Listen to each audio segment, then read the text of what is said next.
I was lucky enough to have a job that allowed me to travel a lot in my late 20s and early 30s. I would usually only spend a couple days in one location though for work, so I was limited to how much I could actually do when I was staying somewhere nice. But I had a job out in Pennsylvania for a week, and ended up finishing a day early, which meant I'd still have to stay there for an extra day before my flight. Since I never got to get out much, I figured I should use this time to my advantage and do something fun. I decided on a long trail that went through some of the pretty forests and trees here. I've always really enjoyed nature, but I felt like my job forced me to be inside buildings or planes all the time. So this was a good chance for me to enjoy the nice weather and scenery. I woke up early, but I actually had to go to the store to buy some hiking clothes as I didn't pack any with me. The trail was about an hour away from my hotel, and I ended up getting there just before 12 p.m. It didn't look like anyone else was there, which I was pretty happy about. When I looked up the trail online, it said it would take about 6 hours there and back, so this was pretty much an all-day thing. I had a little backpack with a water bottle and some snacks, so I brought that and started making my way down. The first hour was really nice. Just being alone on a path between the trees was really peaceful and a nice way to get some relief from my stressful work life. But as I was walking, I noticed a man sitting on the ground next to the path up ahead. He looked almost as though he were sleeping, with his head hanging down and a hoodie covering his face. As I started to get closer, he looked up at me, almost staring me down as I walked past him. I had no idea what to make of him, but it was a little creepy, so I continued to check behind me occasionally for the next few minutes as I continued down the trail. After a couple hours, I got a little tired and hungry, so I found a small log on the edge of the path and sat down to have a snack. I was probably there for 3 or 4 minutes before the man that I'd walked past earlier appeared down the path, making his way towards me. He was still a good distance away though, so I decided to quickly pack my bag up and continue down the trail so I didn't have to interact with them. Apparently my plan didn't work though, as only a few minutes later I heard loud running footsteps coming up behind me. I turned around and saw the man jogging in my direction. I moved over to the side, hoping he would just pass by, but he ended up stopping right in front of me. I'll admit, I was pretty nervous and felt really uneasy about this guy. He didn't say anything and reached into his pocket, and then he holds out a wallet and says, "I think you dropped this." The wallet definitely wasn't mine though, and I could tell it was completely empty too. I told him that he must be mistaken and that I didn't bring my wallet with me. He responds, telling me that he knew this was my wallet and I needed to take it back. I honestly didn't know what to do or say, but I could see in his eyes that he was getting mad. I was pretty sure this guy was trying to do some weird trick in order to rob me or something, but I didn't know what other options I had other than to just listen to the guy. So I just said okay and picked up the wallet from his hand. Then he looked at me in the eyes, smiled, and said you're welcome. Then he began making his way down the trail. I stood there for a minute, processing the interaction I just had. Then I held out the wallet and looked at it more closely. It was one of those typical brown folding wallets and looked pretty worn and old. I opened it up and checked every pocket in it, but there wasn't a single thing in there. I was so confused. I had no idea what to think, but I knew I didn't want to run into this man again, so I just started making my way back to my car. It was 4 p.m. now, and I had a little over 2 hours to go before getting back to my car. I tried my best to enjoy the walk, but I couldn't stop thinking about what happened, and it kept making me more and more nervous. I was constantly looking around to make sure he wasn't following me, but finally I could see my car up ahead. The sun was just beginning to set, casting a long shadow on everything, and my car was parked facing the trail, so I was walking towards the front of it. Once I was a few feet away, that's when I noticed a man's shadow coming from behind the car as if they were crouched down. I stopped in my tracks, staring at their shadow next to my car. I knew that running away would almost surely end badly, but I also knew that he was probably going to try and steal my car and rob me once I tried to get inside. After a few seconds, I quietly reached into my pocket to feel for my keys, then started walking towards the passenger door. I quickly unlocked the car and got in through the passenger side. I could hear the man instantly jump up and run straight for the driver's side door, but I locked it from the inside just before he tried to open it. He started banging on the window as I crawled into the driver's seat and turned on the car. I could clearly see it was the same man from earlier, and he began screaming at me to give him the wallet back. I ignored him and reversed out of there and onto the main road, where I drove away as quickly as I could. As I was pulling away, he ran back onto the path and into the trees. I guess my plan had worked, assuming it threw him off by not going to the driver's side door and gave me time to get in and lock it. There was a police station I remembered seeing on the way, so I stopped there and went inside to report the man and give them the wallet, and then I headed back to the hotel. I called one of my friends to tell them about it that night, as it was just such a crazy situation. It's pretty obvious he was either trying to rob me or steal my car, but I find myself still questioning what the purpose of the wallet was, as it didn't seem to have any real significance. Anyways, I'm just happy that I was able to make it out safely and without losing anything. I always carry a small pocket knife with me whenever I go for walks now, as you never know what crazy situations you can find yourself in.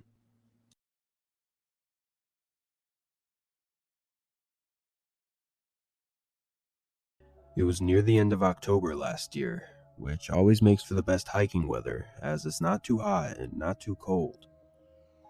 I had a group of friends that I'd go hiking with a lot, but most of them had jobs with no set schedules, which would make it hard to find days where we could plan a hike together.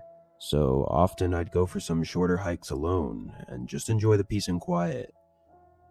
I had the weekend off, so I found a nice hiking and camping trail nearby and drove up there on Saturday morning. I'd actually been on this trail a couple years before and had always wanted to go back. It was a loop trail, so it basically went in a big circle from the start, and it was around a day and a half long. I parked my car in a small gravel parking lot and made my way up to the trailhead. The first few miles were flat and mainly just went through grassy fields, before eventually leading into a forest at the bottom of a small mountain. At this point, it was probably midday, and I was well into the forest when I saw a man walking up ahead. He was too far for me to tell at first if he was walking towards or away from me, but as I continued forward, I realized he was walking towards me. This wasn't a very popular trail, and the last time I hiked it, I don't think I saw anyone, but it was the weekend, and I figured maybe he just had the same idea as me. As he got closer though, I noticed he didn't have a backpack on. And this was pretty unusual, as I was probably 6 or 7 hours down the trail, and there was no way someone would go this far without even a water bottle. He waves at me once he's a few feet ahead. I returned the gesture to be polite, but still being cautious due to being in such an isolated area. As he passes, I hear his footsteps stop and the dirt crumble as if he turned around. I looked back, and sure enough, he's facing me, and then he asks me something really strange. "Where's your group at?" I wasn't sure how to respond, as all I could really think about was whether this stranger knew that I usually had a group, or if he was just trying to figure out that I was alone. Either way, it was unsettling and made me really nervous. I responded, telling him that they were on their way a couple minutes behind me. I couldn't think of anything else to say, but I definitely didn't want this man to think that I was alone. "Good," he replied, then smiled and began walking again. I continued on in the opposite direction, further down the trail. A few hours went by, and I spent most of the time thinking about that guy and how weird the whole situation was. The fact that he didn't have a backpack so deep into the hike made the whole thing even more unsettling. I decided I'd find a good place, a little ways off the main trail, to set up my campgrounds, just to be safe. I found a nice flat area about a half a mile from the trail, and pitched my small tent. The sun was starting to set, so I sat outside my tent and just tried to stop thinking about the guy.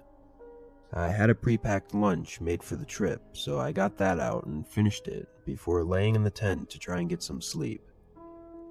I was laying there for probably over an hour, unable to sleep, before I started to hear footsteps coming from the trees behind my tent. I froze, listening to them moving towards me. I tried to reason with myself in my head that it was probably just some animal or something, but the steps were all too recognizable as a person's. It sounded like they were 15 to 20 feet away when they suddenly stopped. I waited there for what felt like hours, laying still and listening intently with my heart racing, but there were no more footsteps. I knew they had to be waiting nearby, as I would have heard the footsteps fade out if they had left. Eventually, more hours had passed and the sun was just starting to rise. I knew I had to get out of here at some point, and I was so tired that I was questioning if maybe I'd somehow just not heard the footsteps going away. I unzipped the tent and lifted the flap up a little to peek outside, but I didn't see anything, so I got out and looked around. It was very quiet and the trees were blocking most of my view, but from what I could see, nobody was there. After a few minutes, I cautiously packed up my tent, still looking around frequently, as I was definitely on edge and every small noise would make me jump. I attached my tent to my bag and started heading back towards the trail as quick as I could, but I only made it a few steps before noticing clear footprints in the dirt just behind a tree that was right by where I had my tent. I began panicking and didn't even look for any more footsteps as I sprinted towards the trail. I was terrified now, as I knew there was someone stalking me in the middle of an isolated forest hours away from anywhere safe. Once I got back to the path, I quickly began walking back down the way I came.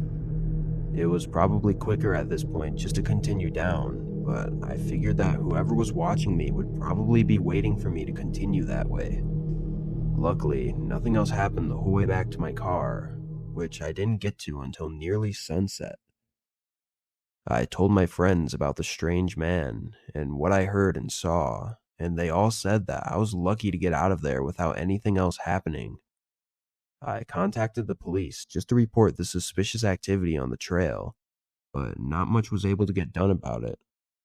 I'm definitely more cautious when hiking and camping though, and I rarely go without my group of friends anymore. I will never know what that guy's true intentions were, and I hope nobody else has to know either.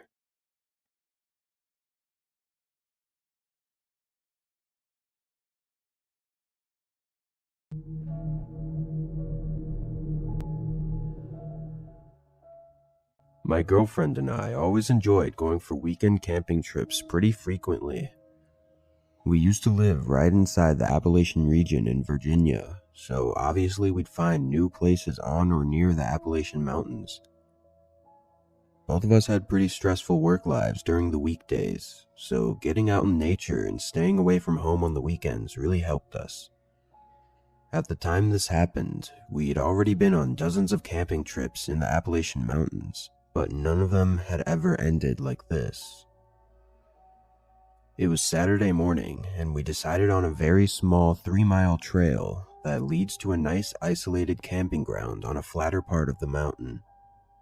We had never been to this specific spot before, but from the amount of reviews the trail had on Google, we assumed it was a pretty well-known trail and campgrounds.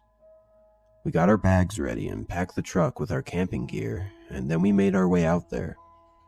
It was only a 45-minute drive from our house, but as we got closer it began raining quite a bit. This was pretty normal around the mountains here, so we were used to being out in the rain, and it didn't bother us enough to turn around. We pulled up to the trailhead, which was actually just off the side of the road, and we saw one other car parked on the side. We actually expected there to be more people considering the popularity of the trail, but we were glad it wasn't crowded. Though, as we started getting our gear out, my girlfriend pointed out that the parked car's passenger door was cracked open a few inches. We both looked around to see if the owner was nearby, but with no signs of them, I decided to go over and push it closed, as we assumed the owner must have accidentally left it open. The whole passenger seat was soaked from the rain already, but at least it wouldn't get any worse. I came back to our car to grab my stuff, and then we both started making our way down the trail. We talked about how weird it was that the door was open, and how most people would probably notice that their car wouldn't even lock due to the open door. It's worth mentioning, too, that it was clearly a pretty expensive, newer car, which just made it more strange. Anyways, the rain started picking up at this point, so we began walking faster so we could get to the campsite and set up our tent. I want to say it took us about 2 hours to get to the end, as it was mostly uphill. Once we were there, the first thing we noticed was a tent already set up in the middle of the flat area.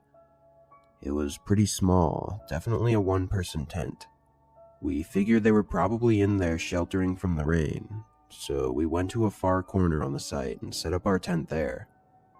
We sat inside for an hour, eating some food we brought and laying some of our stuff out to dry, before hearing voices outside. The rain hitting the tent was too loud to hear what they were saying, so I unzipped the front and looked out. I jumped a little bit, as there were two men kneeling down and looking at us from just a couple feet away. But then they smiled and introduced themselves. They said they were staying in the tent in the middle, and that they'd been here a few days. I quickly introduced my girlfriend and I, and told them that we were just here for the night. Then they headed back, and I zipped up our tent and looked at my girlfriend. The whole interaction seemed a little off, and they seemed to be acting a little strange. I noticed that both of the men were wearing tightly fitted jeans and regular t-shirts, and their tent was way too small to be fitting two full-grown men. It really just didn't seem like they were here camping or hiking, and definitely not for a few days like they had said. We decided to leave the zipper partially open so we can keep an eye on them just in case. Another hour went by, and we didn't see anything unusual. Actually, we didn't see anything at all. I guess they were just cramped up in their tent the whole time. Anyways, it was pretty dark out at this point, so we decided to call it a night and get our sleeping bags ready. I zipped the tent back up and laid down next to my girlfriend. I must have fallen asleep pretty fast though, because I didn't even remember anything after laying down. But I woke up a few hours into the night, having to use the bathroom. It was still raining, so I put on one of my cheap plastic rain ponchos so that I wouldn't have to go back to bed soaked. Then I headed out a few feet behind our tent and behind one of the trees. But through the rain, I could hear voices. It was really hard to tell where they were coming from though. I turned my head all around, looking in every direction as I started to get a little paranoid, but I didn't see anyone. Then I looked over at the small tent in the middle and noticed the front zipper was open. It was hard to see in the darkness and through the rain, but I was pretty sure that nobody was in there. I knew that the men had told me that they were staying the night in the tent, so this started to get me even more worried. I ran over to my tent and shook my girlfriend awake and told her about the situation. She was clearly tired, but I could tell that she was just as worried as I was.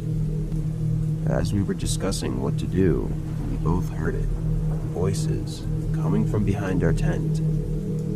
I wasn't sure what to do, but I knew sitting in the tent didn't feel very safe anymore. I told my girlfriend to pack the bags quickly and be ready to leave if we had to. Then I grabbed a small pocket knife and quickly got out and looked over at the trees. I saw the two men from earlier standing there, just a few feet from our tent. I remember this moment. very clearly as both men looked at me with absolutely no emotion. They didn't make any facial expressions or even move at all. I knew at that moment that these men were planning on doing something horrible, and they were not scared of me at all. A second later, my girlfriend looked out of the tent, which took me out of my state of shock, and I yelled at her to go, pointing at the trail back down the mountain. I followed after her, leaving my bag in the tent behind. I looked back just as we made it to the edge of the campsite, and the two men were still standing there. They didn't even try to chase us or anything. They just stood and watched us as we ran away in total fear. I'd say we were full-on sprinting for 10 minutes before slowing down and walking quickly for the rest of the way. When we got back to the car, we saw the other parked car was still there, but the passenger door was opened again. I immediately drove us down to the nearest gas station, where we called the police and were met by them a few minutes later to talk about what had happened. A few days passed by, and then we get a lot more information, and it made everything even more terrifying. When an officer went down to investigate the area, they found that the car belonged to an older man who had recently been filed as missing. All of the belongings from the car had been stolen, and they were able to confirm that the tent on the campground was the old man's as well. They didn't find the two men though, and they didn't find any real evidence other than their shoe prints. The old man wasn't found either, and as far as I know, he still has never turned up. This made my girlfriend and I both feel sick, knowing that we could have been just seconds away from something horrible. I guess we'll never know for sure what those two men were actually up to, but I think we can all make a pretty good guess based on the whole situation. But what I do know is that the image of those two men standing in front of me still haunts my memories to this day.